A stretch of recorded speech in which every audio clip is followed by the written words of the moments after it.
Krishna happiness, Krishna ही खुशी हैं, जैसे मैं हमेशा कहता हूँ। दोस्तों आज एक और इम्पॉर्टेंट वीडियो पे बात करेंगे कि हमारे 8th हाउस में जब प्लैनेट्स बैठे हुए होते हैं तो हमको क्या चीज़ त्यागनी चाहिए, क्या कांस्टेंट चेंज हमारे जीवन में हमको उठाने पड़ सकते हैं। वीडियो बहुत इम्पॉर्टेंट है, आपको एनरिच करेगा नॉलेज में, अवश्य पूरा देखिएगा।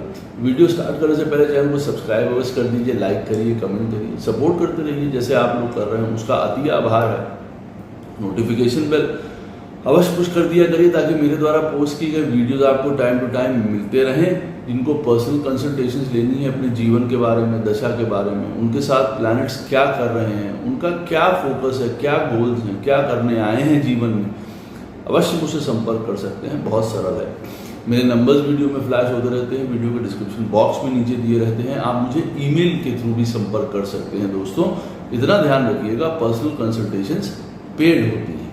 तो दोस्तों जो ये वीडियो है 8th हाउस में प्लैनेट्स अगर बैठे होंगे तो वो हमारे जीवन में क्या कांस्टेंट चेंजेस या क्या हमको सैक्रिफाइस करना पड़ेगा, ये बहुत इम्पॉर्टेंट विषय है। क्योंकि ठीक है 8th हाउस में प्लैनेट्स बैठे हों, हमको उनके उपाय करने पड़ते हैं, कई प्रकार की रेमेडीज करनी पड़ती हैं, कई प्रकार की पूजा करनी पड़ती हैं उसको सरल बनाने के लिए या अपने जीवन को सरल बनाने के लिए। वो सारी बातें ठीक है, लेकिन देखिए यहाँ पे बैठा हुआ प्लैनेट जो है वो मूलभूत चेंज की ओर इशारा करता है। ये बात अवश्य याद रखिए कि 8th हाउस में बैठे हुए प्लैनेट्स में अगर हम मूलभूत रूप से प्रैक्टिकली अपने जीवन में चेंजेस नहीं लाएंगे उस प्लैनेट से लेके, तब तक बहुत कुछ होने वाला है नहीं। ये मैं आपको बता दूं, क्योंकि फिर वो कांस्टेंट हमको परेशानी, वरीज, चिंता या हमारे लिए ऑब्स्टिकल्स, डिलेज या क्रॉनिक प्रकार की जो है हमको दुष्परिणाम वो देता रहता है। तो ये बात अवश्य समझने की है कि एक तो 8th हाउस में जो बैठे हुए प्लैनेट्स हैं वो कांस्टेंट चेंज होते रहते हैं, क्योंकि 8th हाउस जो है वो हमारे जीवन की जो है परिवर्तन को दिखाता है, चेंज को दिखाता है। तो वो प्लैनेट भी बैठा हुआ वहाँ पे हमको चेंज कराता रहता है। इनफैक्ट साइन भी जो होते हैं ना, तो 8th हाउस में जो भी हमारा साइन होगा तो वो भी हमको समय समय पे बदलाव की ओर ले जाता रहता है। जैसे उदाहरण दे रहा हूँ शुरुआत में आपको, 8th हाउस में आपकी पत्रिका में मान लीजिए साइन है कर्क राशि का, साइन 8th में पड़ता है, तो आप देखेंगे आपके इमोशंस में शुरुआत से लेके और जीवन में जिस उम्र तक भी आप इस समय चल रहे हैं और बाद में भी आप देखेंगे आपके अपने इमोशंस में हमेशा चेंजेस होते रहते हैं, गुड बैड। कभी बहुत ज़्यादा आप समझ लीजिए इराटिक हो जाता है, कभी बहुत रिफाइंड हो जाता है, आप ये देखते रहेंगे। और क्यों? क्योंकि कर्क राशि हमारी माता जी को, घर को, पीस को, हैप्पीनेस को, शांति को, आनंद को भी रिप्रेजेंट करता है। ये भी आप देखेंगे कि एक कांस्टेंट इस चीज में भी चेंज हमारे जीवन में चलता चला जा रहा है। तो साइन भी जो होते हैं 8th हाउस में वो भी हमको बहुत कुछ बताते हैं कि मान लीजिए किसी के चार्ट में जो है वो कोई प्लैनेट 8th हाउस में नहीं बैठा हुआ है, ऐसी स्थिति में जो साइन होता है वो बहुत कुछ हमको बताता है यहाँ पे। तो इस बात को भी ध्यान रखने की, मैं उसके बारे में भी आपको जो है 2-4 चीज़ें अवश्य बताऊंगा। लेकिन यहाँ पे अगर प्लैनेट बैठा होगा तो उस प्लैनेट से रिलेटेड हमको अपने जीवन में क्या सैक्रिफाइस करना पड़ेगा, क्या त्याग करना पड़ेगा, ताकि जेन्युइनली हम अपने स्वयं की मदद कर पाएं। ये बात जान लेना बहुत ज़्यादा ज़रूरी है। क्योंकि एक बात मैं आपको और बता दूं, देखिए 2nd हाउस जो होता है वो हमारे सस्टेनेंस को रिप्रेजेंट करता है। जैसे हम खाते हैं, पीते हैं, हमारी फैमिली है, परिवार है, हमारा सेविंग्स है। 8th हाउस आउटलेट है, उसके ठीक ऑपोजिट है, वो उसका आउटलेट है। जो हम खाते पीते हैं और 8th हाउस से जो है वही निष्कासित होता है, हम निकालते हैं 8th हाउस से। तो हर एक घर का एक बैलेंस है, एक पॉइंट है, एक शक्ति पॉइंट है। 2nd का 8th, 8th का 2nd, इस तरीके से हम लोगों को देखना होता है, मैच करना होता है। तो यहाँ पे इस पॉइंट में इस बात को रखने का मतलब क्या है कि देखिए 8th हाउस जो है जब तक हमारे जीवन में क्लियर या क्लीन नहीं होगा तब तक हम 2nd हाउस से रिलेटेड चीज़ों का आनंद या सुख या लाभ नहीं ले पाएंगे। 2nd हाउस हमारे खाने पीने का है, परिवार का है, पैसे का है, हमारे कुल का है, हमारी बोलचाल का है, हमारी स्पीच का है, सारी चीज़ों का सेकंड हाउस बहुत इंपॉर्टेंट है। यानी कि यूँ आप कह लीजिए कि ये हमारी सस्टेनेंस को ही रिप्रेजेंट करता है। कहते हैं ना कि हम किसके सहारे जी रहे हैं, हम किस बल पे जी रहे हैं, हमारे जीने का कारण क्या है, हमको रोज पोषित कौन रखता है, सेकंड हाउस। तो सेकंड हाउस हमको पोषित रखता है। और वहीं 8th हाउस जो है वो कांस्टेंट चेंज का है, वो रोज बदलाव करता रहता है हमारे जीवन के अंदर। अगर हम उन बदलावों के साथ चल पाते हैं, हम उन चेंज को एक्सेप्ट करते हैं, या हमको कुछ त्याग या बलिदान करना पड़ता है ताकि हम सेकंड हाउस की चीज़ों को इंजॉय कर सके, अपने लाइफ में सेकंड हाउस को जो है हम कंट्रोल कर पाएँ। तो 8th हाउस की चीज़ों से रिलेटेड हमको सैक्रिफाइस करना या चेंज करते रहना, कांस्टेंट चेंज को एक्सेप्ट करते रहना बहुत ज़्यादा ज़रूरी हो जाता है। अब 8th हाउस में जैसे मान लीजिए किसी के चार्ट में चंद्रमा बैठे हुए हैं, बहुत सारे उपाय, बहुत सारे पूजा पाठ यहाँ पे करने पड़ते हैं और वो करेक्ट है, मैं उनको गलत बिल्कुल भी नहीं कह रहा हूँ, करना ही चाहिए 8th हाउस में अगर चंद्रमा बैठा हुआ है। लेकिन सबसे इम्पॉर्टेंट फैक्टर आपके जीवन में क्या है कि देखिए, चंद्रमा जुड़ा हुआ है हमारे मन से, चंद्रमा जुड़ा हुआ है हमारे इमोशन से। चंद्रमा, अब हमको ये पता चल गया कि 8th हाउस में अगर हमारे चंद्रमा बैठा हुआ है और ये हमारे इमोशंस और मन का कारक है, तो इस वाले पॉइंट को हमको अपनी जीवन से अलग हटा देना पड़ता है, बिल्कुल अलग हटा देना पड़ता है। यही आपको त्याग या सैक्रिफाइस करना है। घर परिवार की बात हो, इमोशंस बीच में आ रहे हैं, बिल्कुल नहीं, उनको हटा दीजिए।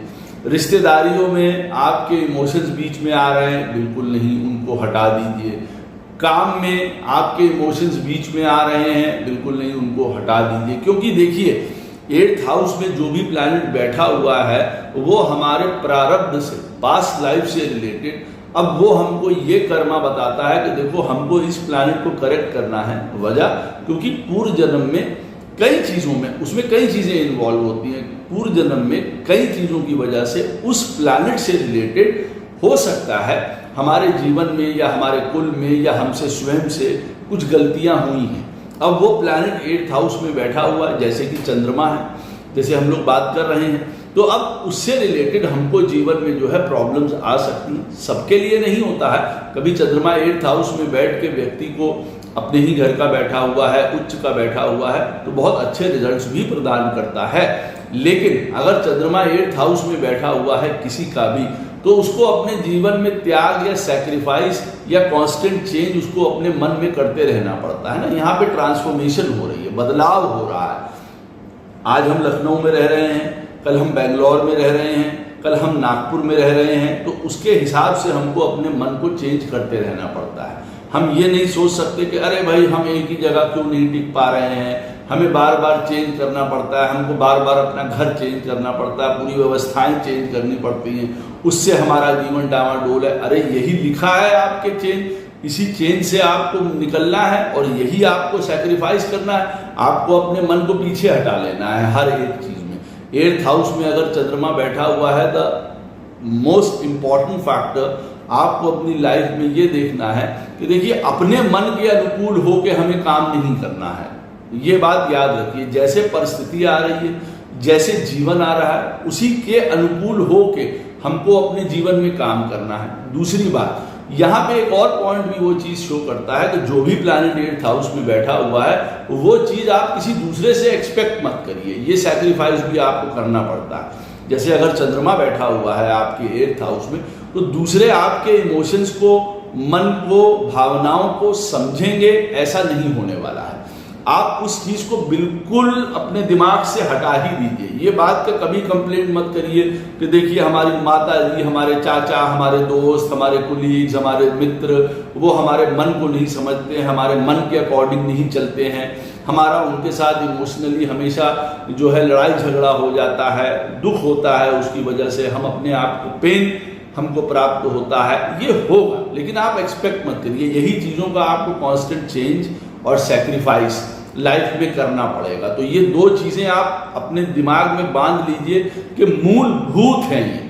चंद्रमा अगर 8th हाउस में बैठा हुआ है तो आप ये काम नहीं कर सकते। बाकी की पूजा पाठ जो भी उपाय आप करेंगे वो आपको असिस्ट करेंगे, मदद कर रहे हैं आपको, लेकिन वो चीज़ को इरेडिकेट नहीं करेंगे, ख़त्म नहीं करेंगे। उसके लिए आपको अपने जीवन में बहुत बड़ा बदलाव या त्याग करना पड़ेगा। अच्छा, चंद्रमा अगर 8th हाउस में बैठा हुआ है तो और 100 चीज़ें इसमें आ जाती हैं। चंद्रमा देखिए हमारी माता का कारक है।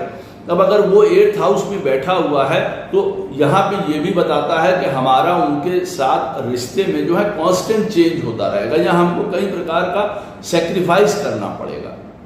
यहाँ पे वो ये भी बताता है। अब चंद्रमा जिन बातों का कारक है सारा, आप समझ लीजिए वो हमारे घर का भी कारक है। 4th हाउस का लॉर्ड होता है काल पुरुष की कुंडली में। अब 4th हाउस का हमारे कारक है घर का। अब वो चंद्रमा बैठा हुआ है हमारे चार्ट में 8th हाउस में, मान लीजिए बैठा हुआ है। अब हमको ये लगता है कि हमारे अपने घर के प्रति जो है बदलाव होते रहते हैं, कभी किसी के रेजिडेंस चेंज हो रहे हैं, कभी किसी के घर के हालात जो हैं कभी बिल्कुल एक जैसे रहते ही नहीं हैं। उनका हर 2 महीने 4 महीने में कोई ना कोई प्रॉब्लम चलती चली आ रही है, कोई ना कोई बदलाव होते रहते हैं हमारे घर के सिनेरियो में, या घर की वजह से कई बार हमारे मन में, स्वयं के मन में कई बार चेंजेस या उथल पुथल हमारे जीवन में होती रहती है। देखिए ये सारी चीजें यहाँ पे होंगी, हो सकती हैं व्यक्ति के, जब चंद्रमा 8th हाउस में बैठा हुआ होता है। लेकिन यहाँ पे समझने की क्या बात है कि ये सारी चीजों के मध्य में, इन बिटवीन, हो सकता है आपको अपने जीवन में यही चीजें सेक्रीफाइस करनी पड़े, इन चेंजेस को एक्सेप्ट करना पड़े। अच्छा, चंद्रमा जो है वो माँ के साथ स्त्री का भी कारक है। अब कई लोगों को अगर हम इसको बड़े एस्पेक्ट में देखते हैं कि पत्रिका में हमारे शुक्र भी खराब है, चंद्रमा 8th हाउस में बैठा हुआ है, इसका मतलब स्त्री से रिप्रेजेंट करता है, वुमेन को रिप्रेजेंट करता है चंद्रमा और शुक्र हमारे चार्ट में। अब चंद्रमा हमारे चार्ट में 8th में बैठा है तो हमको ये भी समझना है कि हमको उस विषय में भी जीवन में हो सकता है कांस्टेंट चेंज देखने को मिले। दूसरी बात, हमको वहां पे सैक्रिफाइस करना ही करना पड़ेगा जीवन में, हमको ये भी करना पड़े। अच्छा, और भी एक बात मैं आपको बता रहा हूँ, चंद्रमा अगर 8th हाउस में बैठा होगा तो मैंने आपको बताया हमको एक्चुअली में किस बात का जीवन में बदलाव या सैक्रिफाइस करना पड़ेगा। लेकिन और भी बहुत सारी चीजें हैं, जैसे चंद्रमा वाटर को रिप्रेजेंट करता है और वाटर एनिमल्स को रिप्रेजेंट करता है। अब व्यक्ति कहता है मेरा चंद्रमा 8th हाउस में बैठा हुआ है, मैं फिश बहुत खाता हूँ, I love to eat fish. अब आपको समझ लीजिए कि आपको वो सैक्रिफाइस करना पड़ेगा क्योंकि वो हार्म कर रहा है, आप उसी के एलिमेंट को खा रहे हैं, चंद्रमा के एलिमेंट को ही आप खा रहे हैं, तो आप स्वयं अपने मन को खाते जा रहे हैं, खुद ही खाते जा रहे हैं, आप ऐसा समझिए। तो आपको उन चीज़ों को अवॉइड करना है जो चंद्रमा रिप्रेजेंट करता है। तो आपको हर उस चीज़ को सैक्रिफाइस करना पड़ेगा या उसमें बदलाव के लिए तुरंत तैयार रहना पड़ेगा जो चंद्रमा रिप्रेजेंट करता है। तब आपके जीवन में मूलभूत बदलाव, शांति, संतोष तब आएगा। आप इस बात को ये याद रखिए, क्योंकि देखिए 8th हाउस में चंद्रमा बैठा हुआ है, मन कभी डरेगा, कभी बहुत ज्यादा उत्साहित हो जाएगा, कभी किसी बात में वहम करेगा, कभी किसी बीमारी को पकड़ लेगा, कई चीजें हैं। यहाँ पे चंद्रमा बैठा है ना, चंद्रमा हमारा मन है और 8th हाउस में बैठेगा। काल पुरुष की कुंडली में 8th हाउस जो है वो स्कॉर्पियो साइन का है। अब चंद्रमा जब यहाँ पे बैठता है, या तो वो देखिए रिसर्च वाली फील्ड का व्यक्ति हो, डॉक्टर हो, रिसर्च हो, इन्वेस्टिगेशंस में पढ़ा हुआ हो, PhD होल्डर्स हो, कई प्रकार के डॉक्टर, हीलर, उन चीज़ों को रिप्रेजेंट करता हो, तब तो वो ठीक है, तब तो उसने एनर्जी को एक्सेप्ट कर लिया और उसी एनर्जी की तरफ वो बढ़ रहा है, उन चीज़ों की तरफ। नॉर्मली हर आदमी तो उन विषयों की तरफ जाता नहीं है। तो अब चंद्रमा जब 8th हाउस में बैठा होगा तो उनको समझना पड़ेगा कि हमको अपने जीवन में एक्चुअली में क्या त्याग करना पड़ेगा। ये मन हमारा मन नहीं है, हमको अकॉर्डिंगली जीना पड़ेगा। जो सिचुएशंस आ जाएं, जो बदलाव आ जाए घर में, परिवार में, हमारे लोगों के साथ, मित्रों के साथ, तो हमको अपने मन को उसी अकॉर्डिंग बना लेना पड़ता है। यहाँ पे अपने मन की देखेंगे हम, हमारे मन की हो, हमारे मन की नहीं हो रही, हमारा मन ये चाहता है, हमारा मन ये, तो आप ये समझ लीजिए उसकी वजह से जीवन भर आप परेशान रहेंगे। इस बात को नोट कर लीजिए। अब उसी तरीके से आप मान के चलिए आपका सन बैठा हुआ है 8th हाउस में, तो आप ये कहेंगे कि अगर सन बैठा हुआ है तो हमको क्या चेंज या क्या सैक्रिफाइस। देखिए सन हमारी पोजीशन को, अथॉरिटी को, आइडेंटिटी को रिप्रेजेंट करता है। ये हमारे जीवन में।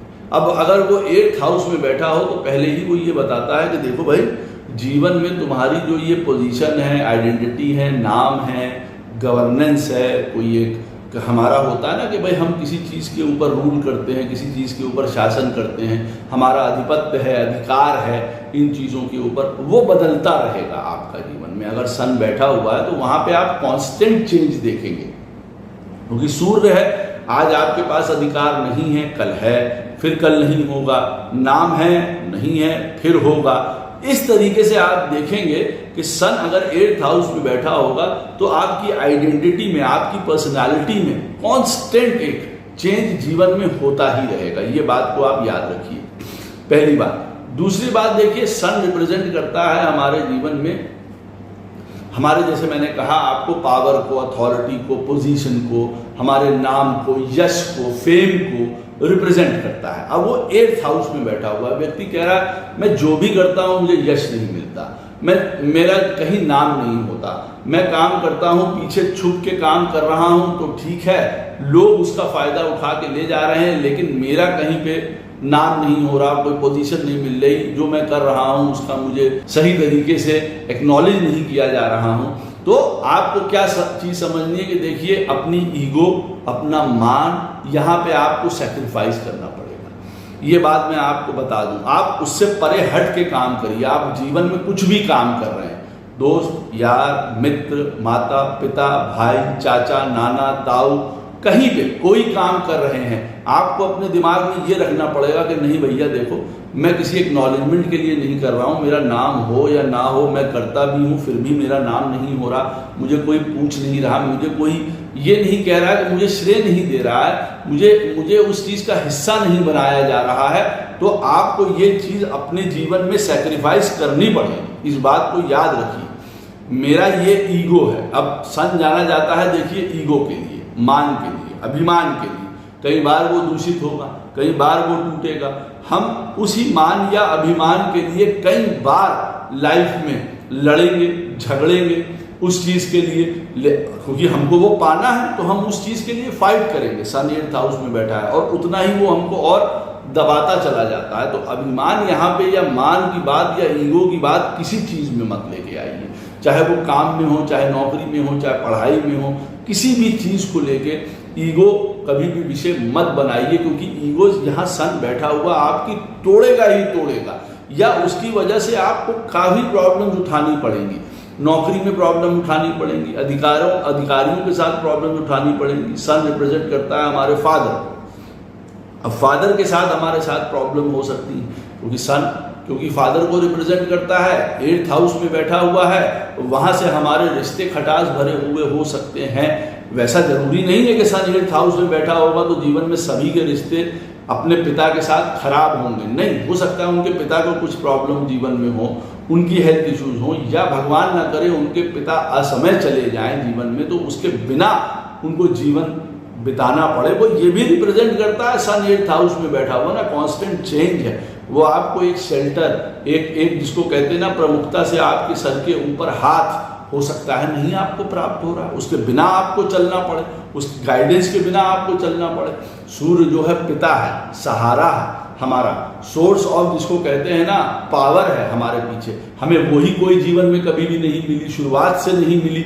यही चीज का चेंज भी आपको देखिए उठाना है। और प्लस आप ये मत कहिए, सैक्रिफाइस आपको यहाँ क्या करना है, आपने कोई चीज जीती, आपने कोई चीज करी, आप किसी चीज के लिए सक्षम हैं, आप उस चीज के लिए आपको अधिकार प्राप्त होना चाहिए, लेकिन अगर नहीं हो रहा है आप उस वाले विषय में अपने सैक्रिफाइस करना सीख गए। अरे ठीक है, कोई बात नहीं, नाम किसी का भी हो जाए, किसी को यश मिल जाए, किसी को वो मिल जाए, मैं उस दौड़ में नहीं जाऊंगा, मैं उस लड़ाई में नहीं पड़ूंगा। आप देखेंगे कि आपके बहुत सारी चीजें जो हैं वो भगवान की कृपा से नॉर्मलेसी में आती चली जाएंगी। तो ये आपको मेजर शिफ्ट आपको अपने जीवन में करना है। अब सूर्य जो है वो रिप्रेजेंट करता है हमारी आत्मा को, सोर्स को रिप्रेजेंट करता है। अब वो 8th हाउस में अगर किसी के चार्ट में बैठा हुआ है तो मान, यश, फेम, या जो कह लीजिए पहचान आपको किस चीज में मिलेगी, एट्थ हाउस की चीज़ों में मिलेगी ना। आप जितना एट्थ हाउस की चीज़ों के अंदर जाएंगे वहाँ से आपको असली ऊर्जा मिलेगी, असली साक्षात्कार कर पाएंगे आप अपनी आत्मा से। अब एट्थ हाउस की जो चीज़ें हैं वो सारी चीज़ें रिप्रेजेंट करती हैं आपको स्वयं से मिलाने के लिए। वहाँ पे आप अपना एनर्जी लगाइए, वहाँ मत लगाइए जहाँ पे सूर्य, अब देखिए नॉर्मली रिप्रेजेंट हम लोग सूर्य के लिए कहते हैं, हम लोग ये भी कहते हैं भाई काल पुरुष की कुंडली में वो 5th हाउस का लॉर्ड है। अब वो संतान को भी रिप्रेजेंट करता है, वो हमारे मंत्र पूजा पाठ को भी रिप्रेजेंट करता है। 5th हाउस इज ऑफ मंत्र पूजा पाठ। अब वो 8th हाउस में बैठा हुआ है, तो हो सकता है कि हमको कभी संतान के लिए बहुत ज़्यादा सेक्रीफाइस करना पड़े, संतान के लिए हमको अपने जीवन में कांस्टेंट चेंज उठाने पड़े। सन रिप्रेजेंट करता है ओरिजिनल प्रेम को, 5th हाउस का लॉर्ड है काल पुरुष की कुंडली में, 8th हाउस में बैठा हुआ है। आपको ये लगे कि हमको जीवन में कभी प्रेम प्राप्त हुआ ही नहीं है, हम प्रेम देते तो आए हैं, हमने लोगों को तो दिया है, हमने अपनी अंतरात्मा को मार के, अपने आप को गला के, अपने आप को नीचे गिरा के हमने दूसरों को तो सपोर्ट किया है, हमने दूसरों को तो प्रेम किया है, लेकिन मुझे नहीं मिल रहा है। तो देखिए सन आपका 8th हाउस में बैठा है, यही आपके लिए जीवन का सैक्रिफाइस था। आप इस बात को हमेशा ये याद रखिए, ये आपको चीज़ करनी पड़ेगी। ये मूलभूत जब तक बदलाव नहीं करेंगे आप अपने अंदर, तब तक आप अपने आप को कष्ट देते रहेंगे। उसी तरीके से मान लीजिए मंगल बैठा हुआ है आपके 8th हाउस में। अब मंगल जो प्लैनेट है वो है ऊर्जा का, एक्शन का। हमारे जीवन में सारे कार्य जो हैं वो मंगल के थ्रू ही होते हैं। मंगल में अगर दम नहीं होगा तो हम कुछ नहीं कर पाएंगे। हमारे पास सेना खड़ी हुई है, बहुत सारी आर्टिलरी है, एमिनेशन है, सब कुछ है, हमारे पास सेनापति ही बेकार हो गया, हमारा सेनापति ही नहीं है, तो काहे का एक्शन? कौन हमें आगे ले जाएगा लड़ाई में, जंग में? ये जो जीवन है हम और आप जी रहे हैं, ये नित्य का एक युद्ध है, समझ लीजिए एक। और अब उसके लिए अगर हमारा सेनापति यानी कि मंगल जो है वही हमारे चार्ट में वीक है, खराब है, खराब स्थिति में बैठा हुआ है, जैसे कि मंगल 8th हाउस में बैठा हुआ है, तो वो हमको क्या आगे लेके जाएगा?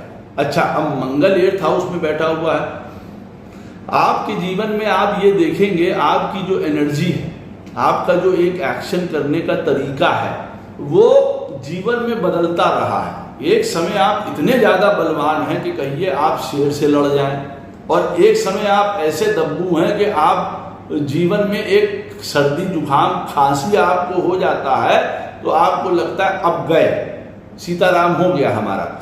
एक मंगल वो चीज़ को रिप्रेजेंट करता है, तो वो कांस्टेंट चेंज चल रहा है आपकी ताकत में। अब 8th हाउस में अगर मंगल बैठा है तो हमको पहले ही मालूम कि अच्छा भैया मंगल अगर 8th हाउस में बैठा हुआ है तो हमको अपनी हेल्थ, पावर, एक्सरसाइज, इन सारी चीज़ों में तो हमको ध्यान देना ही पड़ेगा, क्योंकि ये मंगल की शक्ति चेंज हो रही है ना। आज ऐसी है, कल ऐसी है, परसों ऐसी हो जाएगी, तो उसकी एनर्जी चेंज हो रहा है, एनर्जी पैटर्न चेंज हो रहे हैं उसके। हमको वो चीज़ अपने लाइफ में रेगुलेट करने के लिए हमारे लिए बहुत ज़्यादा ज़रूरी है कि किसी भी फॉर्म ऑफ योगा है, एक्सरसाइज है, कुछ भी जो आपको पसंद आता है, जिम है, तो वो हमको करना ही करना है यहाँ पे। क्यों?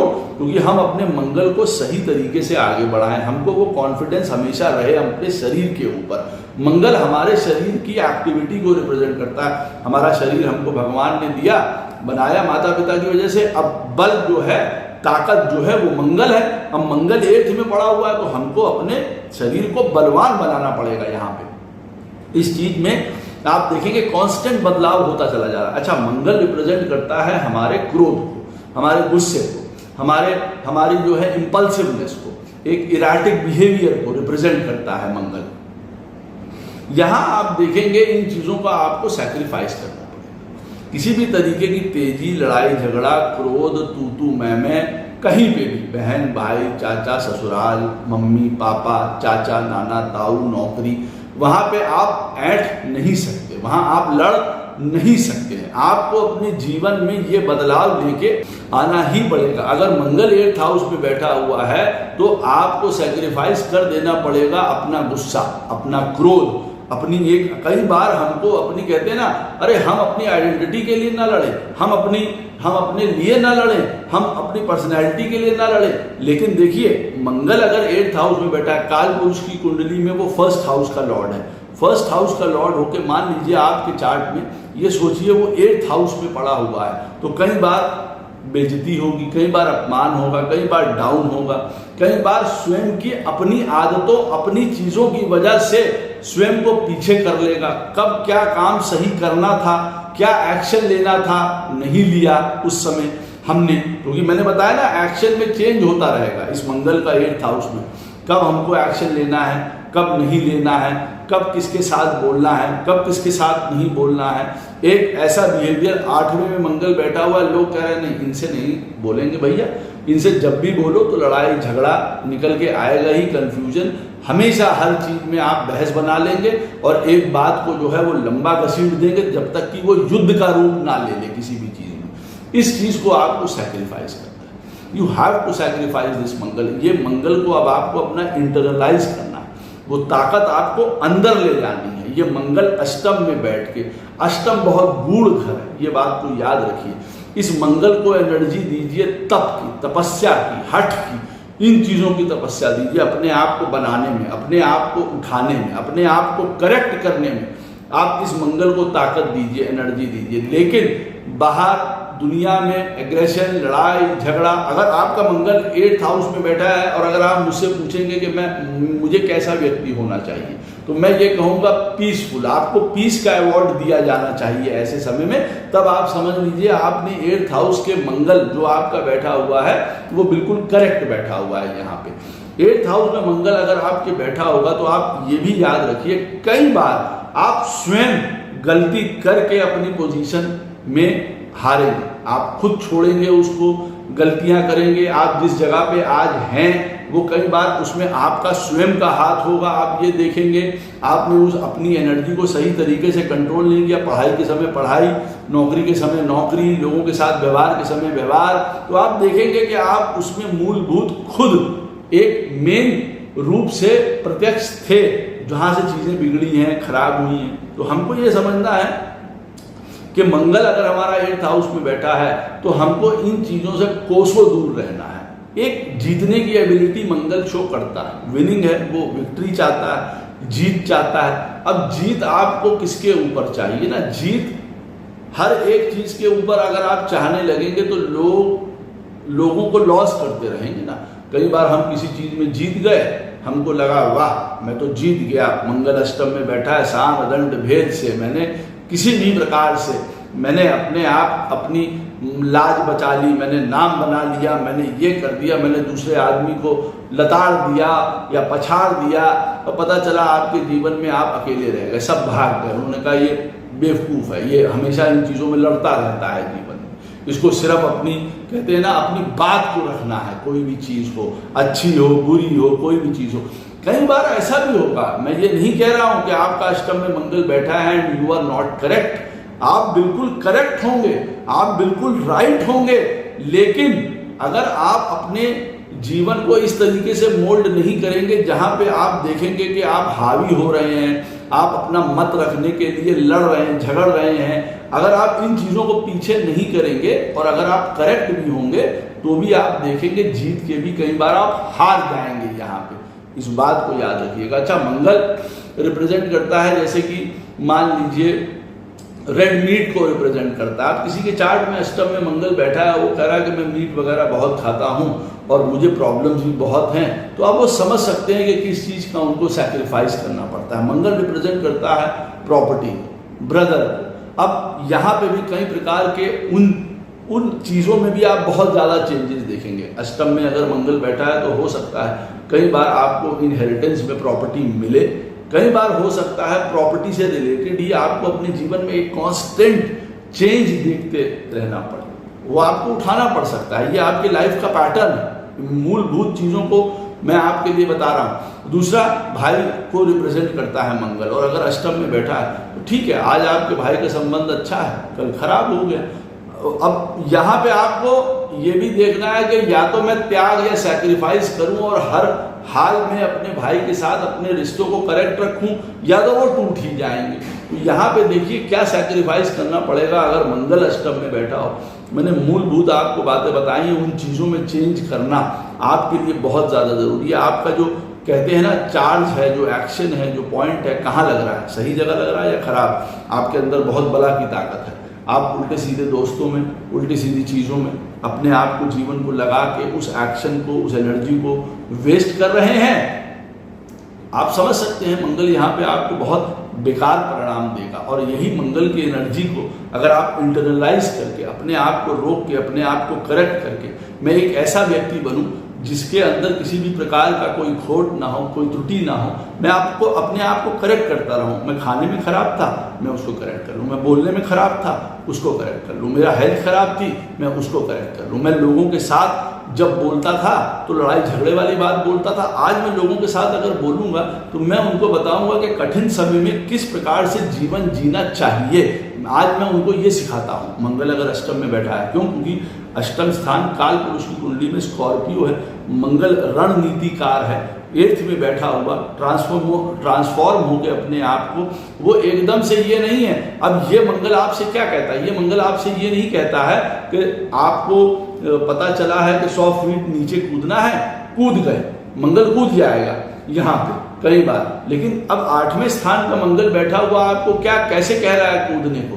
वो कह रहा है देखो पहले लंबाई नापो, 100 फीट है, क्या चीज़ का यूज़ करें जो हम फांदे तो हमको चोट ना लगे, सेफ्टी, सिक्योरिटी, कहाँ क्या चीज़ें लगनी है, कौन सी चीज़ें यहाँ। तो हर एक चीज़ को स्टैटिस्टिकली अरेंज करके तब हम अपने आप को कूदेंगे तो ये मंगल कहता है देन इट इज ओके। और अगर हम जबरदस्ती के लिए फांद गए तो फिर वही अष्टम का मंगल आपको बहुत ज्यादा प्रॉब्लम देगा। तो वही मैं कहने की कोशिश कर रहा हूँ, मंगल जो है एग्रेसिव है, इम्पल्सिव है, लेकिन फोर्स है, एनर्जी है।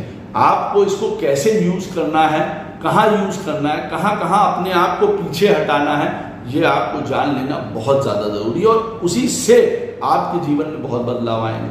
अच्छा, अब 8th हाउस पे मान लीजिए बैठे हुए हों शुक्र महाराज। अब शुक्र बैठे हुए हैं हमारे 8th हाउस में। शुक्र जो है वो लग्जरी के लिए, कंफर्ट के लिए, भोग के लिए, आनंद के लिए, शादी के लिए, रिलेशनशिप के लिए, इन सब चीजों के लिए जाने जाते हैं, इंक्लूडिंग स्त्री, उनके लिए जाने जाते हैं।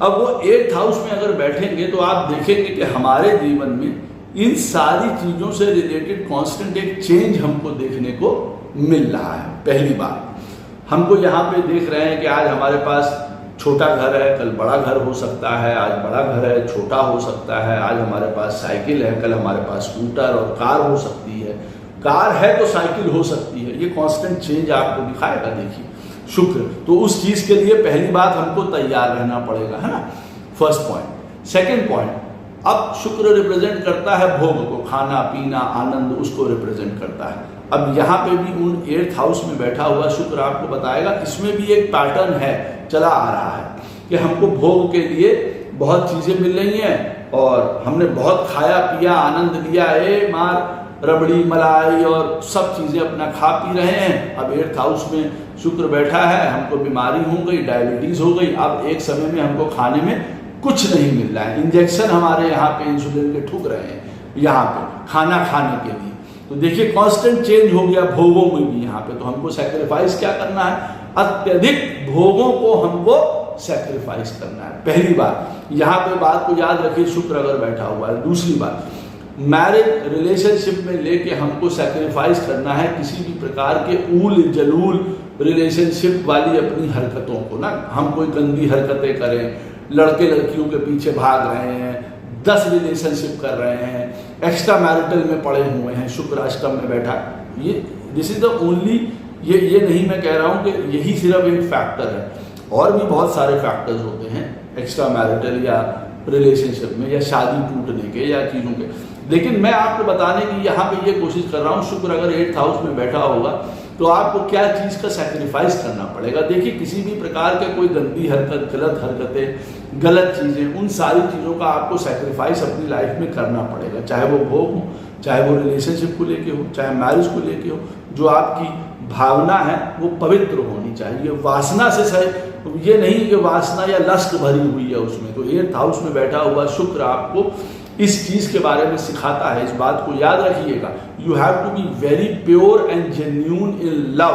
आप इस बात को याद रखिए। अगर आप 4 रिलेशन 5 रिलेशन कर रहे हैं और वो आपके नहीं चल रहे हैं, तो वही तो वो बता रहा है, उसी की वजह से आपको प्रॉब्लम्स हो रही हैं। राइट टाइम, राइट व्यक्ति, उसके साथ जुड़ना, जुड़े रहना, ये आपको बता रहा है। 8th हाउस में वीनस जो है can give constant change in relationship. स्त्रियों से रिलेटेड कभी आपको प्रॉब्लम हो सकती है शुक्र, क्योंकि अष्टम में बैठा।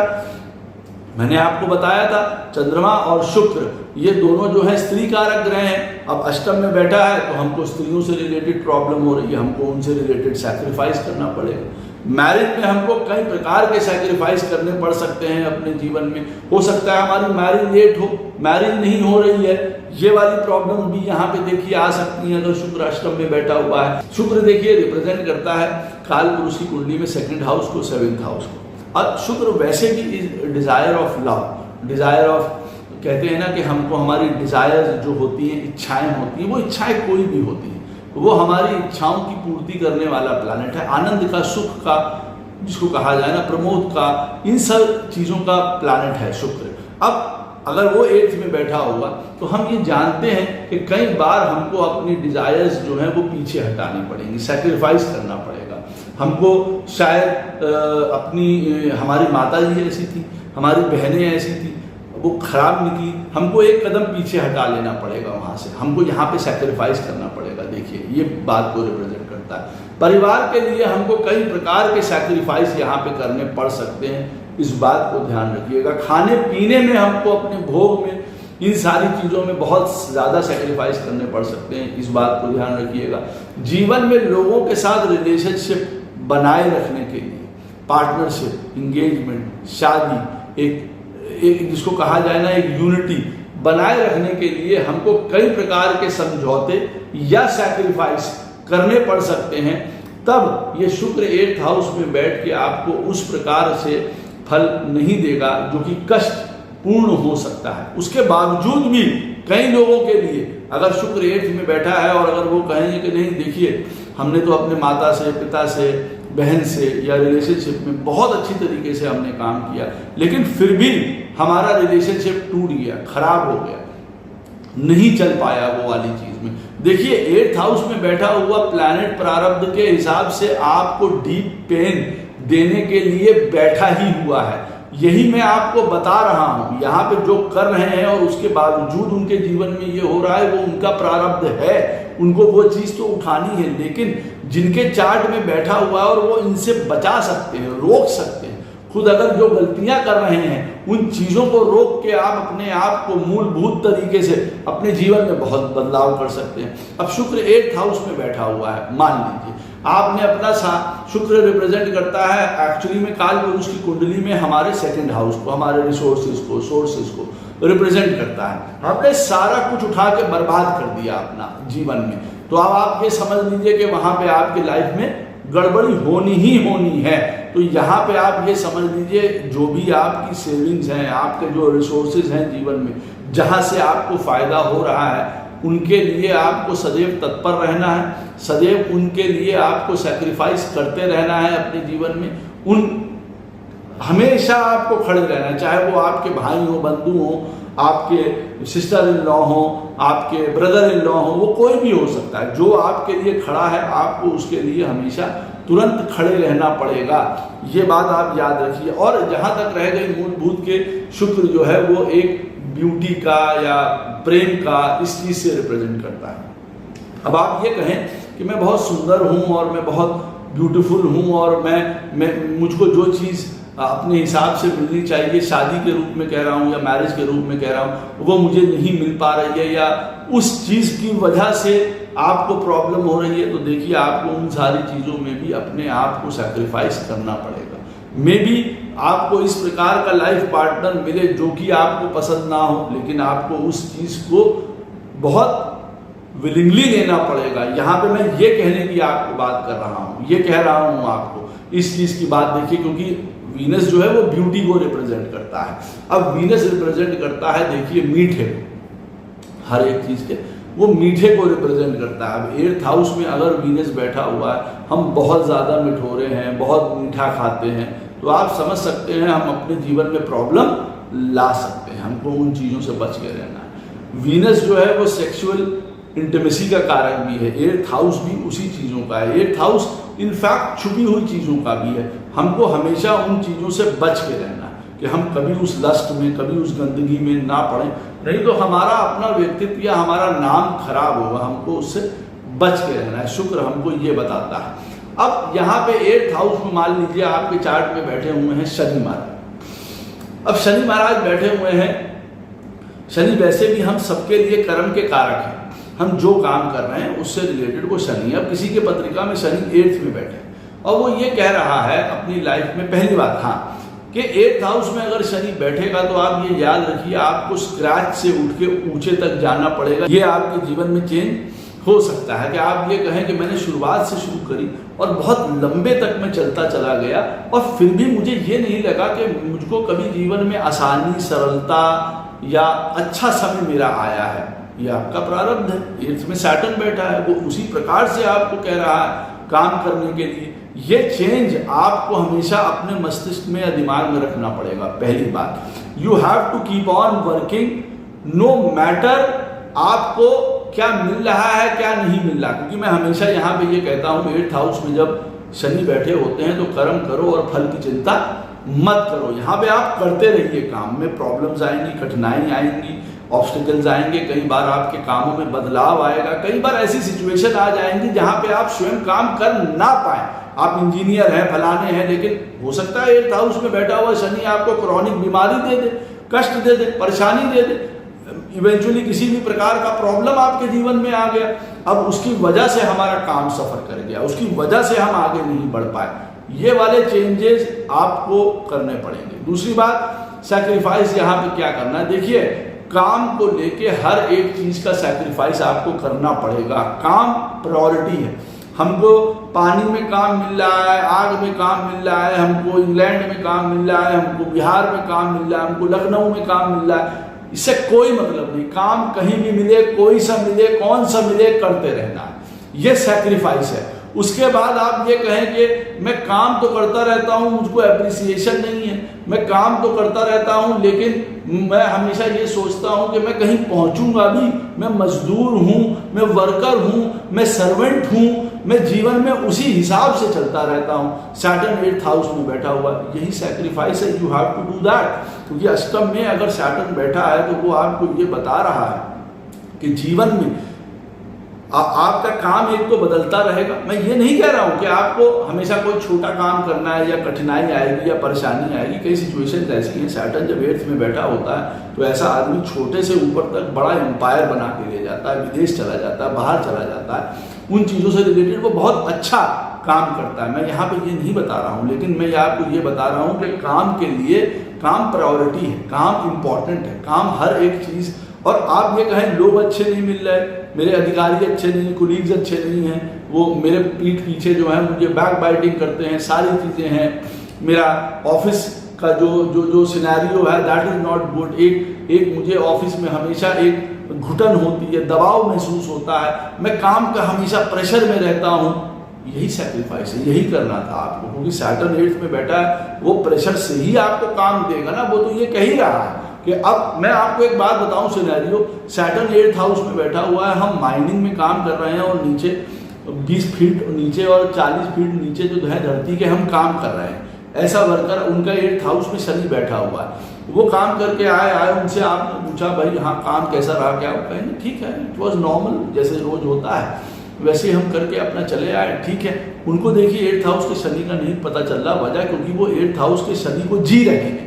अब हम लोग काम कर रहे हैं ऑफिस में बैठ के, एसी चल रहा है, बढ़िया बैठे हुए हैं और 8th हाउस में शनि है हमारे, और हमको ये लग रहा है कि भाई काम में हमारे बड़ी परेशानी है, बड़ा कष्ट है, हमको वो एटमॉस्फेयर नहीं मिल रहा।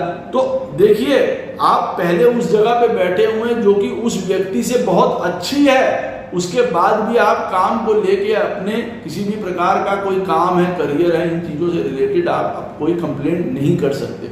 इस बात को याद रखिएगा।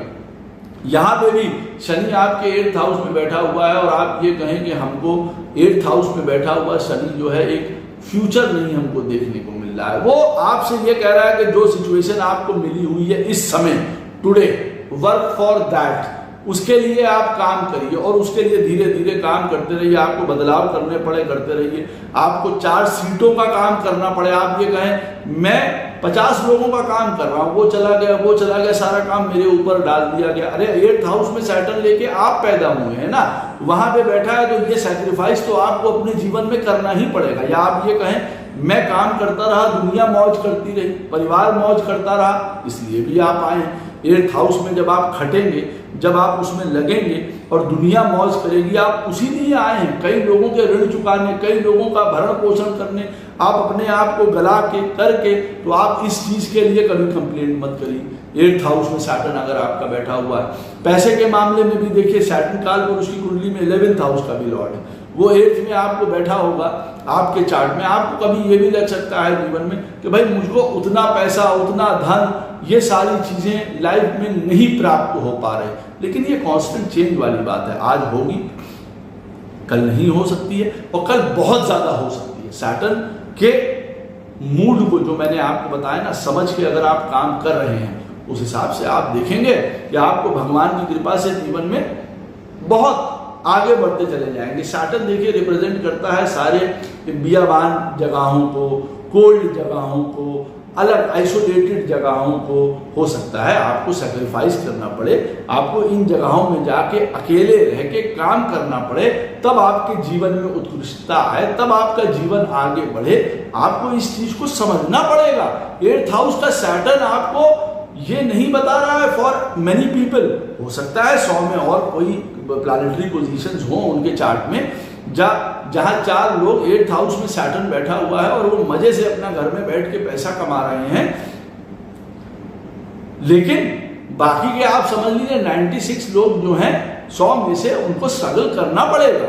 8th हाउस में अगर सैटर्न बैठा हुआ है, उनको वो वाला सैक्रिफाइस करना ही पड़ेगा। वो सैटर्न उसी चीज की ओर इंडिकेट कर रहा है, आप ये याद रखिए। लेकिन शनि शनि धीरे धीरे जीवन में आगे बढ़ते रहेंगे। उपाय जो मैंने पहले कहा है कि उपाय हैं, पूजा है, पाठ है, वो अपनी जगह है, लेकिन यहाँ पे आपको अपनी साइकोलॉजी, 8th हाउस में सैटर्न बैठा हुआ है, अच्छा मेरे लिए सारे काम ट्रबल से हो सकते हैं, हिंड्रेंस हो सकती हैं, डिलेज हो सकते हैं, ऑब्स्टिकल्स हो सकते हैं, परेशानी आ सकती है, मुझको अपने काम का ड्यू हो सकता है ना मिले, मुझको अपने काम का श्रेय ना मिले, या मुझको बहुत छोटे से काम करना पड़ सकता है, या मेरे काम में हो सकता है बहुत ज़्यादा लाइफ में कांस्टेंट चेंज आया, पहले मैं ये कर रहा था, आज ये कर रहा हूँ, परसों ये कर रहा हूँ। इस तरीके के बदलावों से भी मुझे बहुत ज़्यादा गुजरना पड़ा। मुझे ज़िंदगी ने हर 5 साल 6 साल के बाद कुछ नया सिखाया है।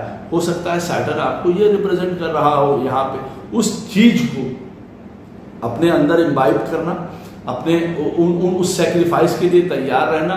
तो भैया काम के लिए, नौकरी के लिए, बिजनेस के लिए हर एक चीज पीछे है, ये चीज पहले है, पहला पॉइंट। और मैं कुछ भी करूंगा उस चीज के लिए, लेकिन अपने काम के प्रति मैं हमेशा निष्ठावान रहूंगा, क्योंकि अगर मैं वहां से हटा, भटका, तो काम ही नहीं रहेगा, फैमिली नहीं रहेगी, पैसा नहीं रहेगा, फ्यूचर नहीं रहेगा। हर एक जगह से फिर मुझको प्रताड़ना मिलेगी, ना मेरी संतान सुखी, ना परिवार सुखी, ना कोई सुखी। ऑल टुगेदर ये चीज को फिर पकड़ लेगा, आप ये याद रखिए। 8th हाउस में बैठा हुआ सैटर्न में आपको ये कांस्टेंट चेंज करना पड़ सकता है। हो सकता है एक बात मैं आपको यहाँ पे और बताऊं, आपकी जो अल्टीमेट डिजायर हो, कोई इच्छा हो, किसी चीज से लगाव हो, 8th हाउस में सैटर्न बैठा हो, आपको वो भी सैक्रिफाइस करनी पड़ सकती है जीवन के कर्म को आगे बढ़ाने के लिए। ये भी आपका प्रारब्ध है, ये भी आपका हो सकता है दंड मान लीजिए, लेकिन वो छोड़नी पड़ेगी आपको अगर 8th हाउस में सैटर्न बैठा हुआ है। अब आपके चार्ट में मान लीजिए बुद्ध महाराज बैठे हुए हैं 8th हाउस में। अच्छा, बुद्ध हम सब लोग जानते हैं 8th हाउस में बुद्ध का बैठा रहना इज नॉट दैट बैड, क्योंकि बुद्ध जो है वो एक ऐसा प्लैनेट है कि वो अपने आप को बदल लेता है, बदलाव कर लेता है, तिकड़म लगा लेता है, इधर से उधर कर लेगा। तो 8th हाउस में बैठा हुआ जो बुद्ध होता है ना, वो कहीं ना कहीं से जुगाड़ू है, वो रास्ता निकाल लेगा, हाँ ऐसा काम ऐसा नहीं, ऐसा ऐसा है। तो 8th हाउस में बैठा हुआ Buddha is not that bad. लेकिन 8th हाउस में जो बुद्ध महाराज बैठे हुए हैं, ये भी देखिए आपके जीवन में कांस्टेंट चेंज बताते हैं। वो कांस्टेंट चेंज क्या बताते हैं?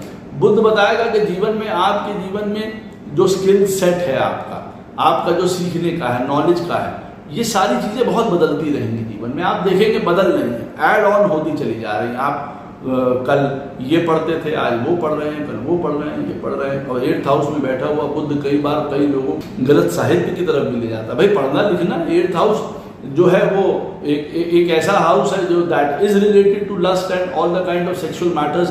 अब एक वहाँ पे उन चीज़ों के बारे में भी हम पढ़ रहे हैं, आनंद ले रहे हैं, उन सारी चीज़ों में तो अपने आप का अपना पढ़ाई लिखाई, स्टूडेंट लाइफ वो सब बर्बाद कर ली, उन्हीं चीज़ों में हम चले गए। तो एक तो हमको ये सारी चीज़ें देखनी है कि हम, क्योंकि बुध रिलेट करता है पढ़ाई लिखाई, एजुकेशन, कम्युनिकेशन से, तो हमको उस चीज़ के लिए बहुत सारी चीज़ें सैक्रिफाइस करनी पड़ेगी अपनी लाइफ में, इस बात को याद रखिए।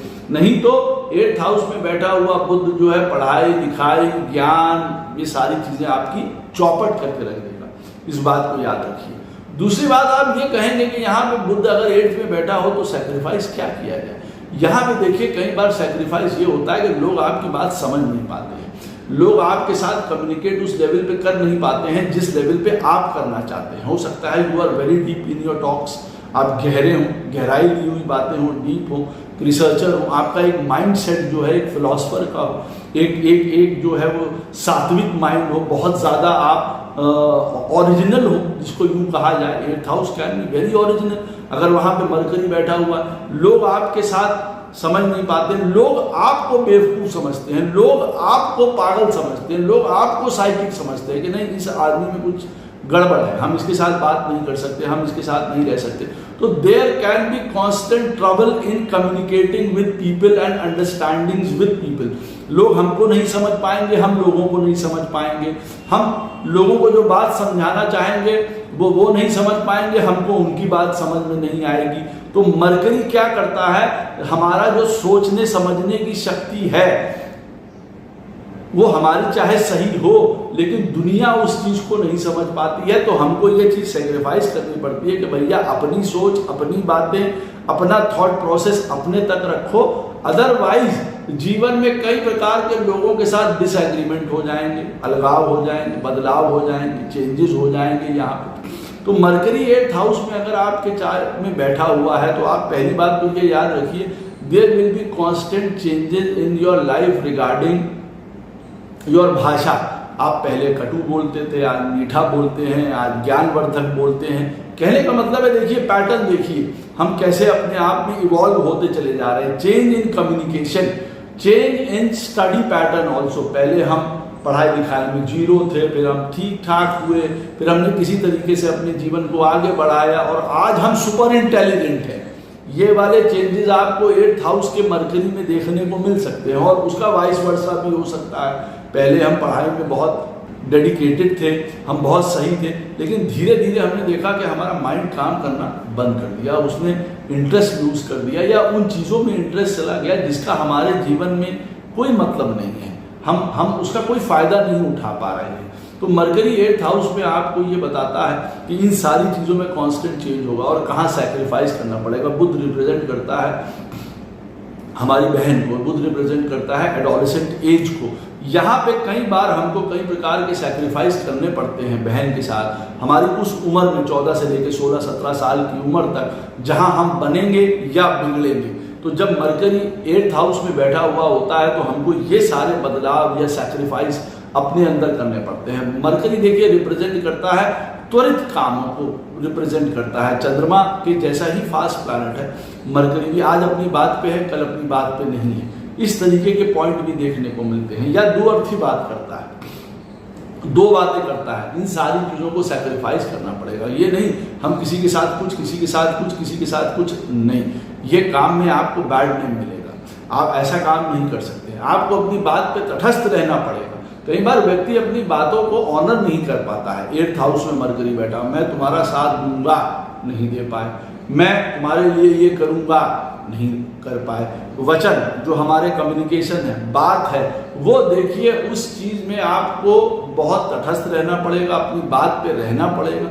मरकरी उस चीज को रिप्रेजेंट करता है। मरकरी देखिए आपको ये भी बताता है जब 8th हाउस में बैठा हो, no matter what happens in your life, routine नहीं टूटना चाहिए। Sacrifice everything for your routine. आपका जो रूटीन है सवेरे से उठ के रात तक का आपको बनाना पड़ेगा, पहले उसकी लिस्टिंग करनी पड़ेगी और फिर आपको ये देखना पड़ेगा कि मैं उस रूटीन को तोड़ूं नहीं, चाहे वो कुछ हो जाए। This is the sacrifice that you have to make in your life. चाहे कुछ हो, आपके शादी हो, बारात हो, दुनिया में कहीं जाना हो, माता जी बीमार हो, मुझे वहां जाना नहीं, जो आपके रूटीन्स है अगर आप उस पर नहीं चलेंगे यहाँ पे मरकरी, तो कई प्रकार की आप प्रॉब्लम अपने स्वयं के लिए खड़ी कर लेंगे ना। कई सिचुएशंस होती हैं, देखिए ऐसे मरकरी ये 8th हाउस में बैठा हुआ है। अब पहले तो हम काम करते थे, लेकिन हमको घर परिवार की प्रॉब्लम की वजह से ये काम करना पड़ गया, ये चीजें चेंज करनी पड़ गई। चेंजेस होंगे, mercury will show constant change in life आपके यहाँ पे, लेकिन नॉट रिगार्डिंग दिस। आपको अपने रूटीन में बहुत पक्का रहना पड़ेगा, बहुत स्पेसिफिक रहना पड़ेगा, बहुत डिटेल्ड रहना पड़ेगा। 8th हाउस में अगर मरकरी बैठा है और अगर आपने कोई भी बातचीत, पढ़ाई लिखाई, स्किल या आपने कोई ट्रेनिंग है बिना इच्छा के ले रहे हैं, बिना समझ के ले रहे हैं, आपको पता नहीं है यू शुड डू दिस और नॉट, तब आप समझ लीजिए आप गड़बड़ में जा रहे हैं। तो आपको ये चीज में हमेशा याद रखना पड़ेगा कि हाँ, मरकरी 8th हाउस में बैठा है तो चीजें या तो फुल प्रूफ होंगी और या बहुत डिटेल्ड होंगी, बहुत स्पेसिफिक होंगी, बहुत लिस्टेड होंगी, बहुत ऑर्डरली होंगी। हर एक चीज को मुझको I have to do things in a order. हमको अपने ऑर्डर को, डिसिप्लिन को, रिस्पॉन्सिबिलिटी को मेंटेन करने के लिए बहुत ज्यादा जरूरी है। 8th हाउस में मरकरी आपके बैठा हो, आपको क्या सैक्रिफाइस करना पड़ेगा? एक बार में 100 काम करने के इरादे, ये भी कर लूं, वो भी कर लूं, वहां भी चला जाऊं, वो भी पढ़ लूं, ये भी कर लूं। Totally wrong. You have to sacrifice this habit, otherwise चीजें गलत हो जाएंगी। आपको एक और चीज यहाँ पे सैक्रिफाइस करनी पड़ेगी। 8th हाउस में मून बैठा हुआ है, you cannot feel bored at any time. आपको ये बात समझनी पड़ेगी, आप जो काम कर रहे हैं आपको समझना पड़ेगा कि ये काम आपके जीवन के लिए, काम के लिए, नौकरी के लिए, पैसे के लिए, आपके अपने अपलिफ्टमेंट के लिए बहुत जरूरी है। आप ये नहीं कह सकते कि मैं यहाँ पे अब इस काम में बोर हो गया हूँ, चलो दूसरा कर लूँ, दूसरी की तरफ मूव कर जाऊँ। No, you cannot do that. ये आप हमेशा याद रखिए। एक बात यहाँ मरकरी की और है 8th हाउस में बैठा हुआ, कि देखिए कई बार यहाँ पे हमको असली टॉक्स करनी पड़ती है, किसी के साथ ना मन की बात करनी पड़ती है। हम छुपा के नहीं रख सकते हैं कई चीजें। अगर हम छुपा के रखेंगे तो कई लोग हमसे दूर हो जाएंगे, इस बात को याद रखिएगा।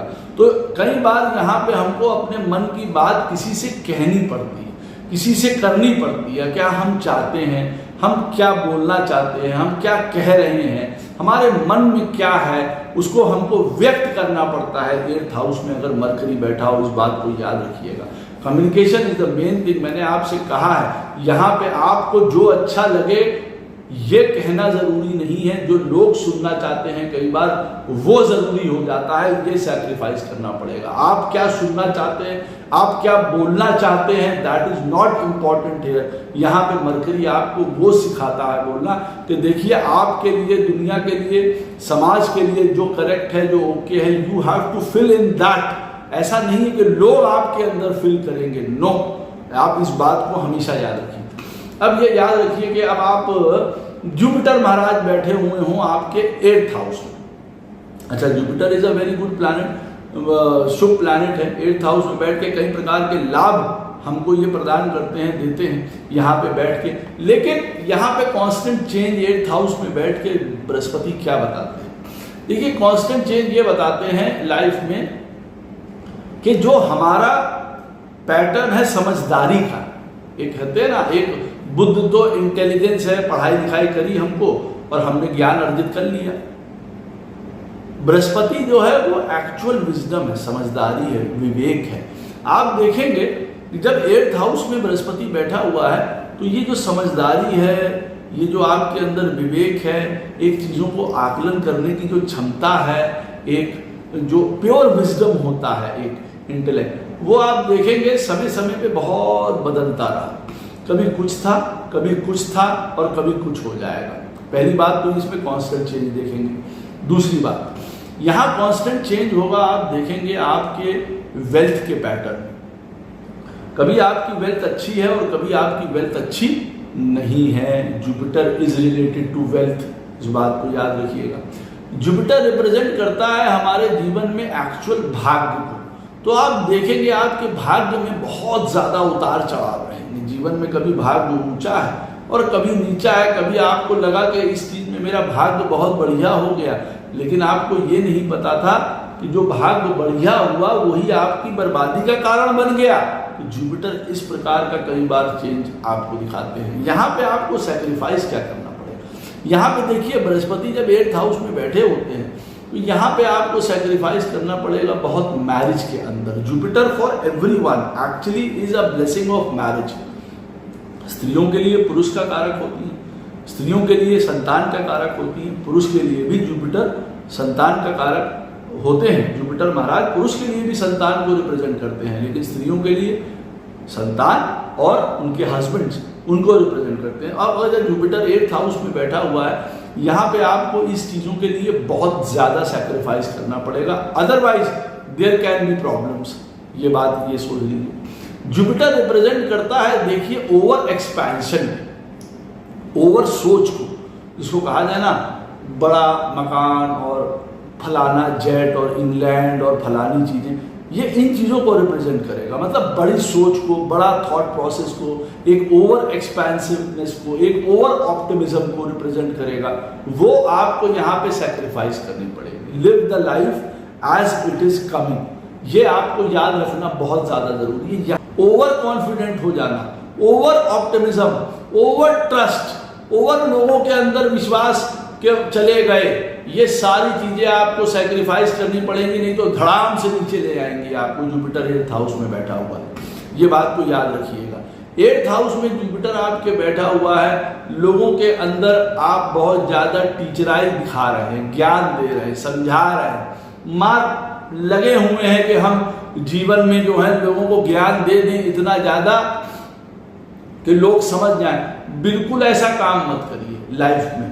आपके लिए वो आप अपने उस चीज को रोकिए, क्योंकि आपके बताई हुई चीजें, आपके करी हुई चीजें आपको कोई यश, आपको मान या गुरुतत्व आपको नहीं दिलाने वाली हैं। ये मैं आपको पहले बता दूं। तो इसलिए ज्यादा यहाँ पे समझावन लाल बनने की कोशिश मत करिए, क्योंकि कई बार आप अपने पैरों पे स्वयं कुल्हाड़ी मार लेंगे इस बात को लेके। तो इन आदतों को लेके सैक्रिफाइस आपको करना बहुत ज्यादा जरूरी है। यहाँ पे चीजों को ओवर आकलन कर लेना या अपने आप को बहुत ज्यादा ओवर आकलन कर लेना, मैं पीसीएस बन जाऊंगा, प्रेसिडेंट बन जाऊंगा, अमेरिका का ये बन जाऊंगा, ये उचित नहीं है। ऐसा नहीं कि जुपिटर 8th हाउस में बैठा हुआ है the people can not rise and वो ऊपर जीवन में नहीं बढ़ते हैं, करोड़ों लोग बढ़ते हैं। लेकिन मैं 8th हाउस में जुपिटर को आपको क्या सैक्रिफाइस करना पड़ेगा वो चीजें बता रहा हूं, जिससे कि आप सेव हो सकते हैं, बच सकते हैं। क्योंकि 100 में से 95 चार्ट्स में 8th हाउस में बैठा हुआ Jupiter can show many problems. तो आप इन चीजों से बच सकते हैं अगर आप ओवर एक्सपेक्टेशंस कभी कभार स्वयं से ही ना लगा लें, कभी कभार किसी व्यक्ति से ना लगा लें। और कहाँ आपको सैक्रिफाइस करना पड़ेगा, संतान को लेके, बच्चे को लेके। भाग्य को आपने ज्यादा आंक लिया, अरे हम तो बिल्कुल अब निकल जाएंगे, भाग्य हमारा साथ दे देगा, लाओ मैं ये वाली कंपनी खड़ी कर लूं, भाग्य मेरा साथ दे देगा। अब पता नहीं है आपको कि भाग्य साथ देगा कि नहीं देगा। ये चीज को आपको सैक्रिफाइस करना पड़ेगा, इन आदतों को। तब आप जाके ये बात को याद रखिए, तब आपको जुपिटर जो है यहाँ पे आपको रियलिस्टिक अप्रोच यहाँ पे देगा। जुपिटर यहाँ बैठा हो 8th हाउस में, और आप देख लीजिए आप अपने आप को फ्री करना चाहते हो, आप अपने आप को मैं आज़ाद हो जाऊं, मैं मुक्त हो जाऊं, मैं इन सारे झंझटों से निकल जाऊं, परेशानियों से निकल जाऊं, मैं परिवार से, समाज से, नौकरी से, फलाने से अलग हट जाऊं। या मेरे जीवन में कब वो एक फ्री वाली स्टेट आएगी?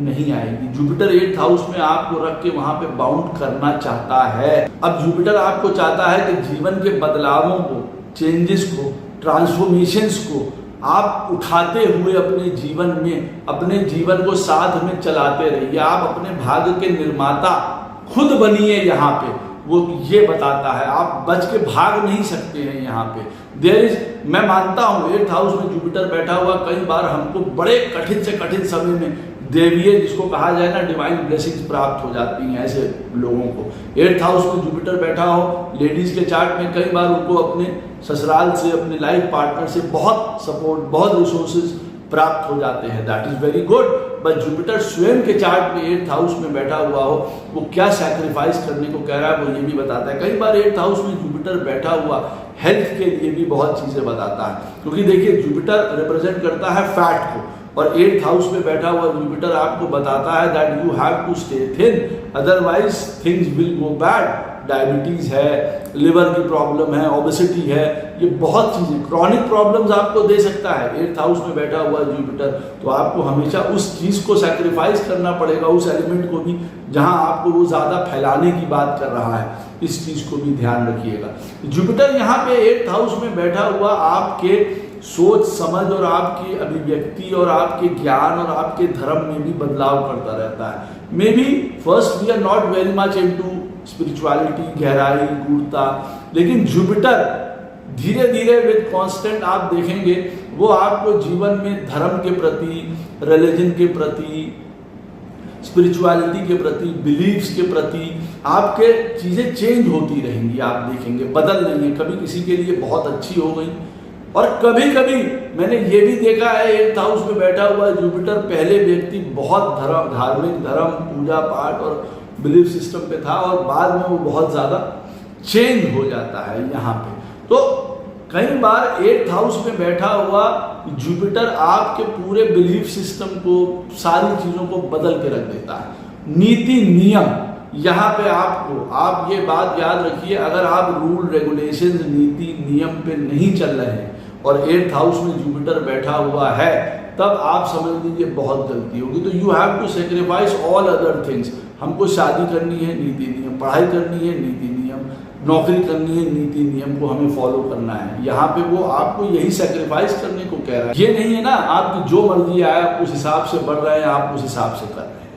अब आपका 8th हाउस पे मान लीजिए राहु महाराज बैठे हुए हैं। अच्छा, राहु 8th हाउस में बैठा हुआ can be good and then it can be very bad. यहाँ पे मैं आपको संक्षिप्त में बता देता हूं कि देखिए, राहु अगर 8th हाउस में बैठा हुआ है तो Rahu is a strange planet. वो स्ट्रेंज प्लैनेट है, यूनिक है, बिजार है, वो जीवन में हमको आउट ऑफ वर्ल्ड एक्सपीरियंस करवाता है, अच्छे का भी और बुरे का भी करवाता है। तो एक आप यूं कह दीजिए कि ये एक डिजायर के ऊपर की डिजायर है। तो अब अगर 8th हाउस में राहु बैठा है और आप मुझसे पूछें कि हमको क्या चीज का सैक्रिफाइस करना पड़ेगा, देखिए अनरियलिस्टिक कोई भी डिजायर हो ना, अनरियलिस्टिक कोई भी डिजायर हो, उसकी तरफ कभी भी मत जाइए। अनरियलिस्टिक डिजायर में आप ये कहें शादी, धर्म का, जो कोई ऐसा हो जो आपको बदलाव करके रख दे जीवन में, परिवार, कोई भी ऐसी डिजायर जो आपको ऊपर से नीचे गिराने का मादा रखती है। मान लीजिए आप अनरियलिस्टिक डिजायर है कि मैं, मान लीजिए 1000 करोड़ रुपया जो हूँ स्टॉक एक्सचेंज से कमा लूँ, 8th हाउस में राहु बैठा हुआ है, again that can be a problem. यहाँ पे बहुत बड़ी प्रॉब्लम हो सकती है, क्योंकि देखिए फिर वो हो सकता है 8th हाउस में चीटिंग से, फ्रॉड से, 2 नंबर के धंधे से, क्विक मनी से पैसा कमाने की बात कर लूँ, अनरियलिस्टिक बात आ गई ना। तो जितने भी अनरियलिस्टिक डिजायर्स हैं उन सबको की तरफ कभी भी मत जाइए। ये आपको 8th हाउस में बैठे हुए राहु का सबसे बड़ा मैं पॉइंट बता रहा हूं, इस बात को याद रखिएगा। जो डिजायर प्रैक्टिकल नहीं है उसकी तरफ मत जाइए, नहीं तो वहां पे आपको बहुत सारे लॉसेस हो सकते हैं। यहाँ पे किसी भी प्रकार का कोई जुआ, बेटिंग, ये सारी जितनी भी चीजें होती हैं ना, दूसरों के ऊपर विश्वास कर लेना बिना सोचे समझे जाने, कोई स्ट्रेंज है, राहु अगर 8th हाउस में बैठा हो तो स्ट्रेंजर्स के थ्रू भी आपको बहुत सारे फायदे करा देता है। फॉरेन से फायदे करा देता है, रिसर्च से फायदे करा देता है, अकल्ट से फायदे करा देता है। 8th house is a very deep house और राहु उस वाली एनर्जी के साथ बिल्कुल करेक्ट मैच होता है। Death and life, life and death, Rahu ये दोनों मैच करते हैं आपस में। You can be a great scientist, explorer, researcher, यहाँ बहुत बढ़िया कर सकता है। बट जैसे मैंने कहा, अनवांटेड डिजायर्स सैक्रिफाइस करिए, जो भी हो आपकी, जो नहीं चलने वाली हैं, जो नहीं हो सकती हैं, अनरियलिस्टिक डिजायर्स जितनी भी हैं, गैम्बलिंग, जुआ, शॉर्टकट्स बिल्कुल दूर करिए। एक वो इच्छा कि मुझे ज़्यादा से ज़्यादा मिल जाए, मुझे बहुत बहुत ज़्यादा मिल जाए, मुझे एक वो वाली अप्रोच भी, दैट इट इज नॉट, वो रुक नहीं रही है किसी भी चीज को लेकर। It is not only about money, it can be about love, it can be about sex, it can be about anything. Obsession किसी चीज का भी यहाँ पे हो आपको, और वो गलत है ऑब्सेशन आपको, और वो अनरियलिस्टिक है, यहाँ पे आपको वो चीज छोड़नी पड़ेगी, त्यागनी पड़ेगी, सैक्रिफाइस करना पड़ेगा, अदरवाइज आपको यहाँ पे बहुत ज्यादा प्रॉब्लम हो सकती है। यहाँ पे किसी भी प्रकार की नेगेटिविटी 8th हाउस में है ना, अब डर, वहम, फोबिया, फियर, नेगेटिविटी, हम उसमें चले गए। 8th हाउस में राहु बैठा हुआ है, इसमें भी कांस्टेंट चेंज आपकी लाइफ में होते रहेंगे। इन सारी चीज़ों को आपको बिल्कुल भी नहीं देखना है, क्योंकि ये सारी चीज़ें यहाँ पे परेशान करने के लिए 8th हाउस में राहु इसीलिए प्रारब्ध के हिसाब से बैठा है। किसी के लिए बहुत बुरा बैठा होगा तो बाधक होगा, कोई स्पिरिट से रिलेटेड प्रॉब्लम होगी, कोई ऊपरी बाधा भी यहाँ पे हो सकती है 8th हाउस में, मैं आपको यहाँ पे ये बता दूँ। और यहाँ पे 8th हाउस में बैठा हुआ राहु नेगेटिव चीज़ों से जितना ज़्यादा दूर रहेंगे, नेगेटिव लोगों से जितना ज़्यादा दूर रहेंगे, उतना आपके लिए अच्छा है। राहु देखिए आपके 8th हाउस में बैठा होगा, आपके जो थिंकिंग प्रोसेस है ना, हर एक चीज़ के बारे में, जैसे राहु सबसे लिंक है, मून से लिंक है, सन से लिंक है, मरकरी से लिंक है, तो आप देखेंगे कि राहु जब 8th हाउस में बैठा होगा तो आपकी जो ममता का लेवल है, जो इमोशंस का लेवल है, वो बहुत चेंज होता रहता है। सन, अगर आप यहाँ पे राहु को देखेंगे, वो 8th हाउस में बैठा है, तो आप देखेंगे एक अथॉरिटी या पावर या पोजीशन वाली जो भी बात आएगी ना जीवन में, वो भी sometimes it is not there and sometimes it is very much. Rahu आप देखेंगे कभी बहुत इंटेलिजेंटली 8th हाउस में बैठा हुआ कम्युनिकेट कर रहा है, और कभी कभार ऐसा राहु जो है वो आपको ये शो करेगा कि अरे इनसे बेवकूफ़ आदमी कोई नहीं है जीवन में। तो जो मैं आपको एक बात बता रहा हूँ, यहाँ पे राहु कभी कभार ऐसे नियम और ऐसे कानूनों की तरफ जाएगा जहाँ पे लोगों की लाइफ चेंजिंग वो कर दे, और कभी कभार कोई भी नीति नियम वो नहीं मानेगा। राहु यहाँ 8th में बैठ के, राहु कभी यहाँ पे आपको बैठ के काम में उत्कृष्टता दिला सकता है। कोई भी परेशानी हो गई, ऐसा आदमी को कुछ मतलब ही नहीं रहा, वो टॉप पे पहुंच गया। और कोई आदमी जीवन में ऐसा रहा कि राहु 8th हाउस में है और उसने जीवन में कभी कोई काम ही नहीं कर पाया, लेथार्जी, लेजीनेस चला गया, उसके जीवन में डार्कनेस आ गई, आप ऐसा कह सकते हैं। कभी कभार राहु 8th हाउस में बैठ के can make you a great artist, beauty lover, और बहुत अच्छा। और कभी 8th हाउस में बैठा हुआ राहु आपको परवर्ट बना सकता है, सेक्स में, इंटीमेसी में, रिलेशनशिप्स में आपका नाम खराब कर सकता है। राहु आपका 8th हाउस में बैठा हुआ कैन गिव यू अदम्य साहस आपको प्रदान कर सकता है, और कभी कभार आपको ऐसा साहस प्रदान कर सकता है जो आपको क्रिमिनल टेंडेंसीज की तरफ ले जाए और आप फंस जाए वहाँ पे। इस बात को याद रखिएगा, ये कांस्टेंट चेंजेस जीवन में आपको देखने को मिलेंगे। Ketu on the other hand जब 8th हाउस में बैठा हुआ होता है तो वो कुछ मामलों के लिए अच्छा है। Ketu and 8th house go hand in hand, क्योंकि स्कॉर्पियो उसका काल पुरुष की कुंडली में उसकी अपनी राशि है। 8th हाउस में बैठा हुआ Ketu can give you a test of all the kind of research, occult, astrology, dharma and gyan and गूढ़ता, वो आपको दे सकता है। तो वो एक आपका प्लस पॉइंट है यहाँ पे। बट यहाँ पे आपको किस चीज से बचना है? केतु अगर 8th हाउस में बैठा हो, एक्सट्रीमिज्म से बचना है।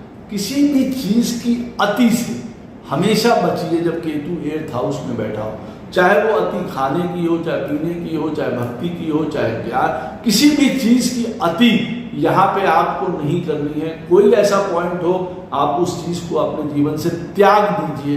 क्यों? क्योंकि वो आपको नुकसान कर देगा बाद में। जीवन में केतु 8th हाउस में बैठा हो, कभी भी बहुत ज्यादा हाइपर और कभी भी बहुत ज्यादा रिफाइंड, ये दोनों चीजों के बीच में आपको बैलेंस अपना बनाना है।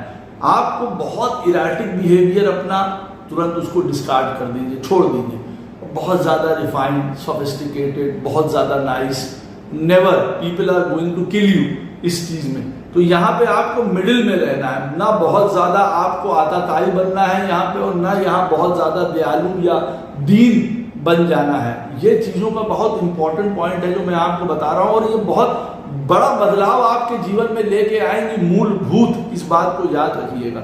बहुत ज़्यादा उदार हो गए, बहुत ज़्यादा लाइफ से कट हो गए, बहुत ज़्यादा नहीं देखा, अरे ठीक है हो जाए हो जाए हो जाए, हो जाए में सब बर्बाद हो जाएगा, इस बात को याद रखिए। ज़्यादा उदारता दिखाने की यहाँ ज़रूरत नहीं है। जीवन में आपको यहाँ एक बात और समझनी है, केतु अगर 8th हाउस में बैठा है कि profit and loss is not everything, इस बात को ये याद रखिएगा। यहाँ पे इस चीज की सोच को भी आपको अपने दिमाग से अलग रखना है। जब केतु 8th हाउस में बैठा होगा, हर एक चीज, रिलेशन, काम, रिश्ते, पैसा, जो भी चीज हमारे जीवन के आते हैं, नजदीक निकट आते हैं, उसमें हर चीज में हमको प्रॉफिट और लॉस नहीं देखना है। You have to sacrifice this habit, otherwise you can fall, आप गिर सकते हैं, इस बात को याद रखिएगा। जीवन में हर एक चीज जो है वो हमारी ये लॉस हो गया, हमको यहाँ से ये फायदा हो जाए। केतु 8th हाउस में बैठा हुआ है, बिल्कुल भी इस तरीके की चीज़ों की तरफ मत जाइए, इन चीज़ों से आपको लॉस ही होगा, ये मैं आपको बता दूं। एक और पॉइंट मैं आपको लास्ट में केतु का बताऊं जो आपको त्यागना है। केतु यहाँ पे बैठ के कई बार अनरियलिस्टिक एक्सपेक्टेशंस दे देता है। यहाँ पे बैठ के अब वो कभी पूरी होंगी, कोई सोच दे देता है ना कि हाँ हमारा ये हो जाएगा, हमारे चाचा जाएंगे तो हमको 100 करोड़ की प्रॉपर्टी मिल जाएगी, मैं अभी चला जाऊंगा इंग्लैंड, वहां पे महल बना लूंगा, ये कर लूंगा। इस प्रकार के अनरियलिस्टिक एक्सपेक्टेशन दे देता है जो कभी पूरी होती नहीं है, या पूरी होती है तो पूरा जीवन उसमें निकल जाता है। उस सोच में, उस चीज से आपको हमेशा बचना चाहिए, ये याद रखिए। आशा करता हूँ ये वीडियो आपको अवश्य पसंद आएगा, आपको काफ़ी एजुकेट भी करेगा। कोई भी प्रश्न हो इस वीडियो से संबंधित बस मुझसे कमेंट सेक्शन में पूछ सकते हैं, कोशिश करूंगा उसका उत्तर आपको अवश्य प्रदान करूँ। राधे राधे, जय श्री।